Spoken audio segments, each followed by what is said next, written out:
Here, first things first, Undisputed coming up at 9:30 sharp. Speaking of sharp, Jenny Taft with the glasses on today. We very much like it, appreciate it, and are now emulating you as a result of it. See? I see. Jenny, tell us what you have coming up on the show today. Good morning, Jenna. I guess we're all copying Shannon Sharp with the glasses look. I like it from all of us. Coming up on Undisputed, Nick, how are you feeling about this weekend? Will your Chiefs put an end to the Patriots dynasty on Sunday? Skip and Shannon will make their picks for that game, plus Rams Saints. We also have Kevin Hart live in studio with us. We're going to talk to him about LeBron, Tom Brady, so much more. Undisputed coming up next. Jenna, I hope you guys all have a great weekend. Please shout out to Kevin Hart. Jenna is the biggest fan of Kevin Hart. Please. Really? Yes. Give him a hug, a kiss on the cheek. Like, anything. Tell me. Ask him to come to New York. Jenna was going to have a great weekend until she found out that you guys are hanging out with Kevin Hart and not her. Yeah, now you got reason. You got reason to be jealous. You got reason to be jealous of Jenny. Well, I'll be watching all of Undisputed today.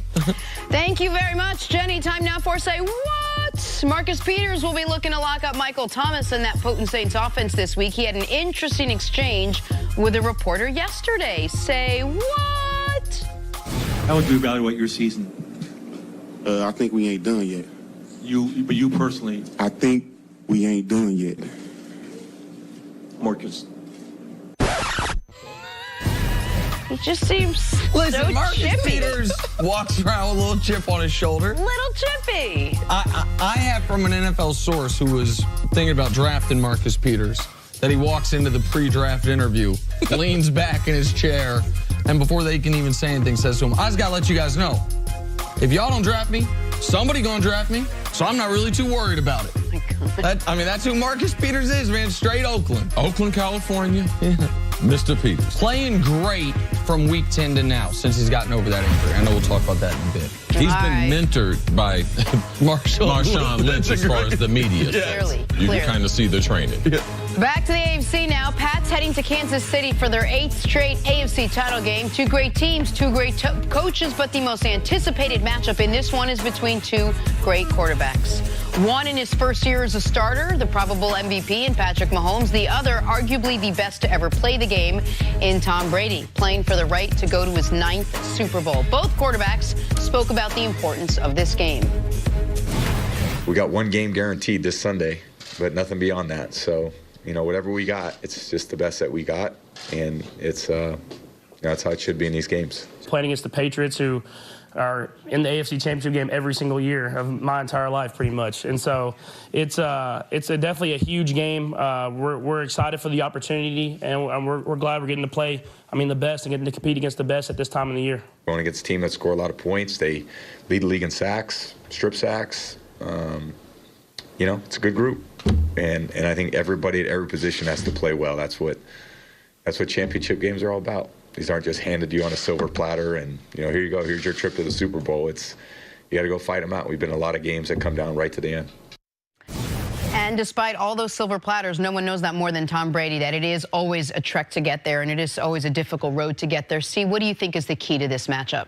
Can the New England Patriots, can they be a little more deceptive in their run-pass formations? It's very, very predictable what they've been able to do. Typically a Bill Belichick coach team, when you have the formation and the dominance for which they do things out of, when they're in typical pro personnel, they have a fullback, James Devlin, in the game with Sony Michel. 80% of the time they run the ball. I just believe in this championship game, how do they create the type of pace they want offensively and not be as predictable as they were in the divisional games, as they were against the Chargers, and how they were during the regular season. Now, they don't have great talent on their offense as far as their wide receivers. I do believe that Gronkowski will have an impact on this game. I do believe they'll get him out wide, and they will try to get him matched up on the linebackers. Even though he hadn't been that effective, he will play a role in this game. And Edelman, when he does catch the football, can they get him on the ground? So I believe that the Kansas City defense, how they play defensive football and how they play defensive football in Kansas City is totally different. I believe they're the weakest defense left, but they're playing at home. So I believe that they'll play with a different type of energy, a different type of speed. Ultimately, I believe that they do get to Brady late in the game, a lot like Philadelphia did, because that rush will be fierce throughout the game, and I do believe they cause some turnovers there. Patty Mahomes has been the best player in the NFL. And on the biggest stage, I typically would like to lean towards the best player. So you mentioned getting to Brady, and Coach Mangini talks about, and a lot of people talk about how if Tom Brady knows what you're trying to do, you've lost already. Because he can look at what you're trying to do, he can adjust to check the play to the right play. That's why this game being at Arrowhead is the most important factor of it. There's a reason the Patriots offense has not been nearly as good, and Tom Brady has not been nearly as good on the road this year. You can't check to your entire playbook when it's as loud as it's going to be Sunday night. And now especially that it's no longer supposed to be 0 degrees, supposed to be in the mid-20s. The crowd is, if it's 0 degrees, the Chiefs poked fun at Colin Cowherd for saying that they weren't going to be loud if it was 0 degrees. Man, I've been out in that stadium on blast days. It's hard to get yourself. Global warming didn't hit Kansas City. Not in January. And so well, it's still going to be like 18. It's not like it's, right, I mean, it's going to be cold, but you mean that it's hard to get loud. As loud when you are like it can kill you. It's so cold. It is hard. 20 degrees they can deal with. So Brady's not going to be able to check out of everything. Can the defensive secondary of the Kansas City Chiefs cover long enough to let Chris Jones, D Ford, Justin Houston get home? In the near comeback against the Patriots first time around, the critical play was a strip sack of Tom Brady.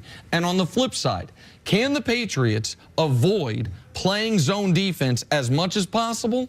Because Patrick Mahomes has shredded zone defenses all year, including against the Pats in their first matchup when he was 13 of 15 with a nearly perfect passer rating. And then lastly, Sammy Watkins is going to have a big game. I believe that Belichick is going to be able to neutralize Kelsey to a degree, and he is going to spend the whole week trying to focus on Tyreek Hill. But you run out of bodies then, and can Sammy Watkins be the big factor for the Kansas City Chiefs? All right, CC, I've waited all week to ask you, who do you like in this game? Home field has a lot to do with it.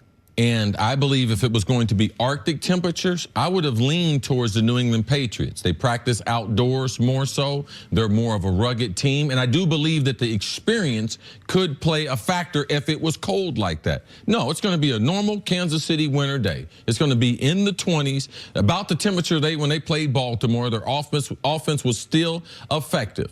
I believe the Kansas City Chiefs get it done. I'm going to go with 34, Kansas City, 31, New England. I think the Chiefs jump out to an early start as they have in nearly every game at home this year. It forces the Patriots out of what they want to do, which is run Sony Michel, this terrible run defense. And I think a late Patrick Mahomes touchdown ices the game. I think it's 38 Chiefs, 28 Patriots. Well, let me be the only one on set that roots for the Patriots. Moving on to the NFC, exactly. Otherwise, I won't be going home. Rams heading down to New Orleans for a rematch against the Saints. Last time these two teams played, they combined for 80 points. The Saints won the game. They handed the Rams their first loss of the year. So these teams clearly know each other. They clearly compete hard against each other. And according to Drew Brees, they clearly respect each other.